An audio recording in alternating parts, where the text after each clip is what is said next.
Ya Allah, accorde-nous une bonne fin, Ya Rab. Ya Allah, ne nous humilie pas la première nuit dans notre tombe. Ya Rab, fais qu'on soit parmi les bienheureux dans notre tombe. Ya Allah, fais qu'on soit bien accueillis dans notre tombe.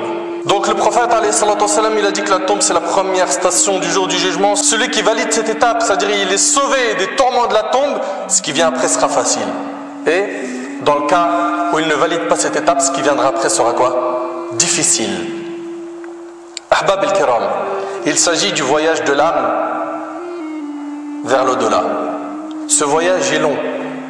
Ce voyage pour certains sera facile, pour d'autres ça sera difficile. Ton corps, rapidement, les vers vont s'en occuper et il ne restera plus rien. Mais ton âme qui sera dans ta tombe, elle, qu'est-ce qu'elle va vivre pendant ce laps de temps? Comment seras-tu, dans quelle situation seras-tu le jour du jugement? Quand il sera remis le livre, Yawm al-Qiyamah, à chacun d'entre nous, quelle sera notre destination finale? Ahbab al-Kiram, al-Hassan al-Basri, rahimahullah, ce noble, parmi les pieux prédécesseurs, il a dit il y a 2 nuits et 2 jours que l'humanité n'a jamais connus. 2 nuits qui sont uniques. La première, c'est la première nuit que tu vas passer dans ta tombe.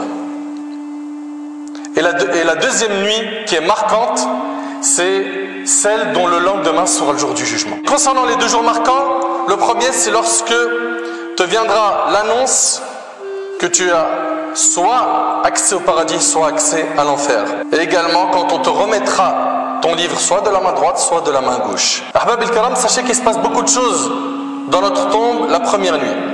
Essaye d'imaginer mon frère ce jour. S'il vous plaît, Allah barik fikum, vivez cet instant avec votre cœur. On a prié sur vous, on vous a enterré, puis après, tes proches commencent à te quitter.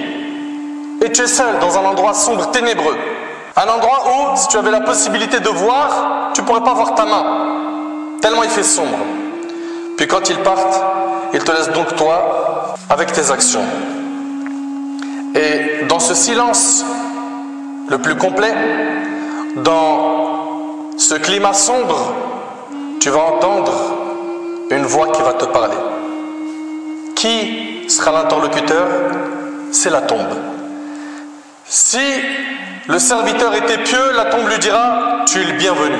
Si le serviteur était noyé dans les péchés, loin d'Allah, il lui sera dit « Tu n'es pas le bienvenu ».